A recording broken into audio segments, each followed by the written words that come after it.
Assalamualaikum warahmatullahi wabarakatuh. Bapak Ibu, saya Sigit Setiawadi. Hari ini akan menjelaskan mengenai materi peduli kesehatan, waspada penyakit degeneratif. Bapak Ibu, kesehatan memang bukan segala-galanya, tetapi tanpa kesehatan segala-galanya menjadi kurang berarti. Ya, itu yang dikatakan Dr. Edi dalam CD-CD kesehatan. Bapak Ibu perlu banyak mendengarkan CD-CD kesehatan yang luar biasa itu. Bapak Ibu pernah atau sering dengar ini enggak ya?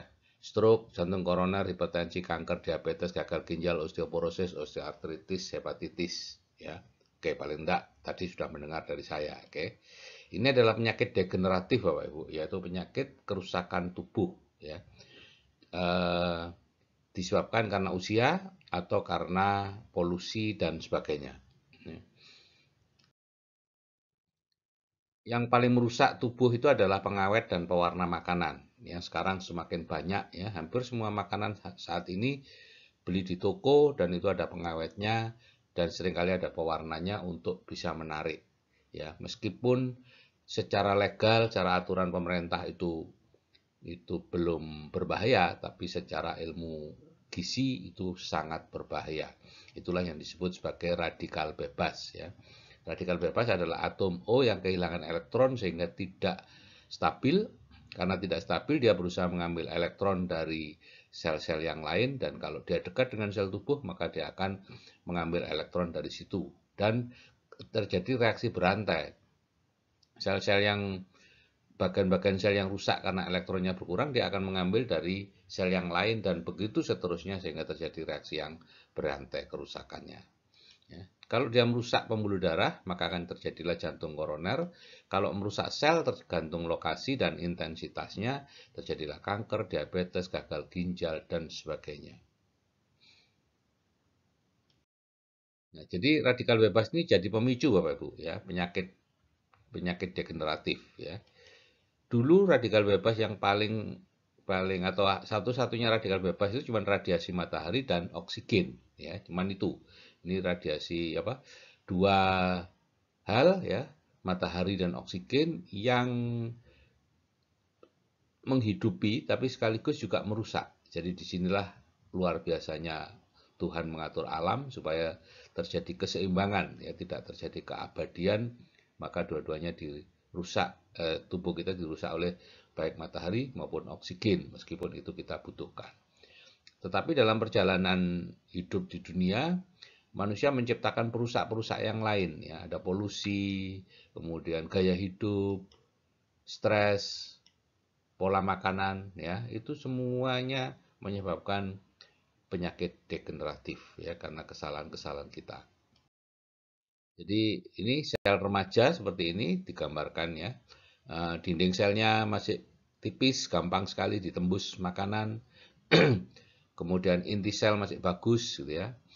Sehingga di sini gula, protein, lemak yang sudah dicernakkan itu bisa masuk ke dalam sel dengan baik dan kemudian diolah di situ, sedangkan sisa metabolismenya bisa dengan mudah keluar. Nah, beginilah kemudian terkena radikal bebas itu merusak inti sel, dan lemak trans itu menggantikan lemak omega 3 menjadi dinding sel. Maka yang terjadi adalah dinding sel menebal. Karena menebal, maka gula, protein, dan lemak tidak bisa masuk, sulit untuk bisa masuk, sedangkan sisa metabolisme sulit untuk keluar. Ya, sehingga selnya disebut sel tua. Dan karena gula, protein, lemak tidak bisa masuk menjadi sel lemak, maka terjadilah diabetes tipe 2 ya, diabetes yang kalau dari ilmu kedokteran itu reseptornya insulin itu kurang bagus dan lain-lain ya, tapi sebetulnya itu cuma karena terselubungi lemak trans saja sehingga tidak bisa masuk ya, obesitas, kanker dan sebagainya. Nah, Bapak Ibu, kita perlu mengukur usia sel kita ya. Sel kita itu bisa diukur sebetulnya. Ada alatnya yaitu namanya Caradas Scan.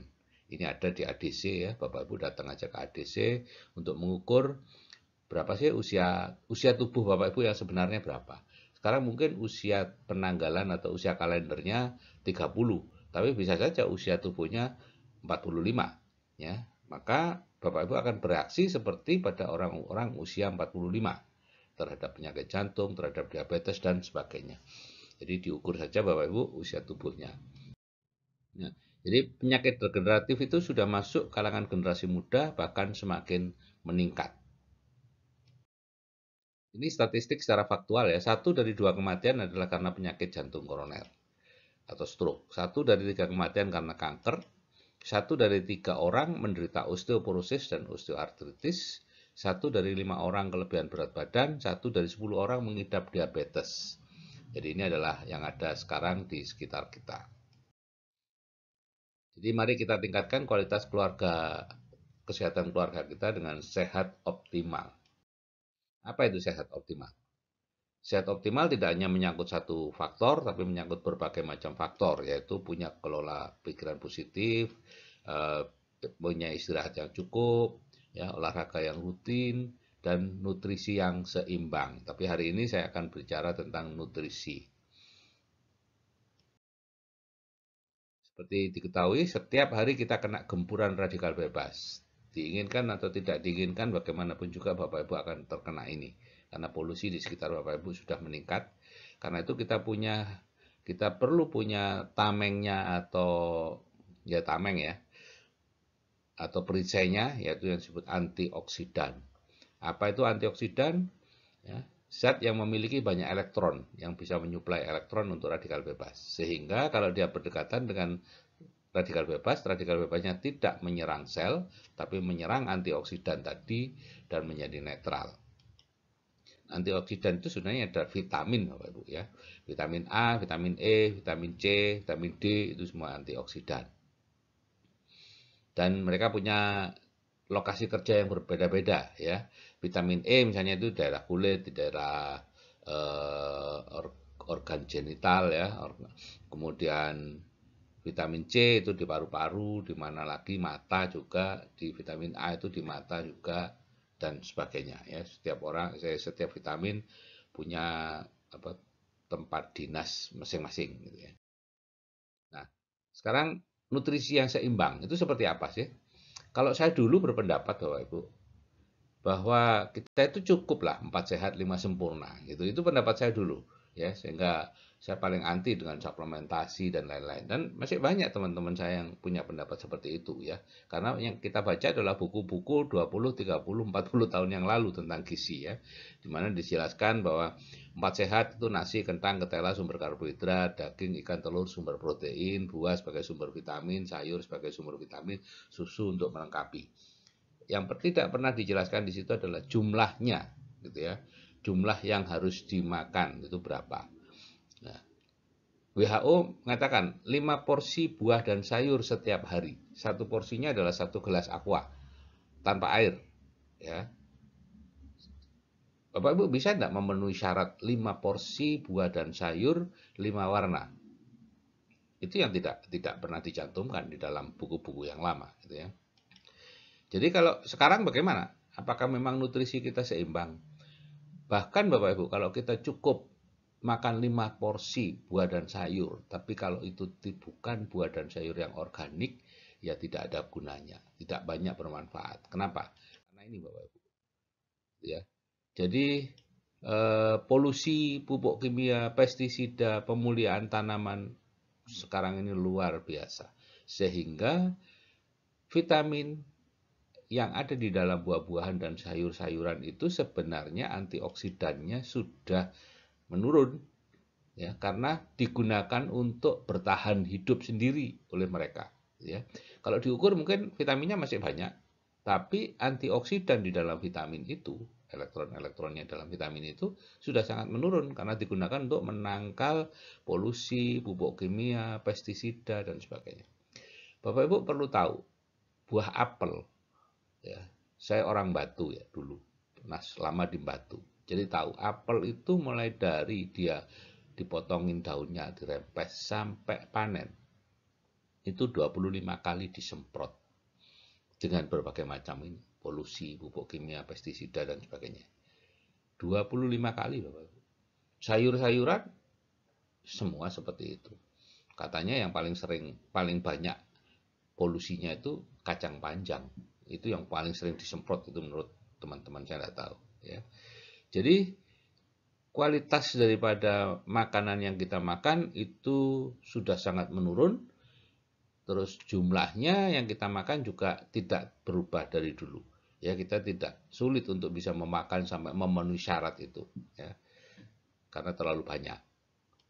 Akibatnya apa? Kita perlu suplementasi organik.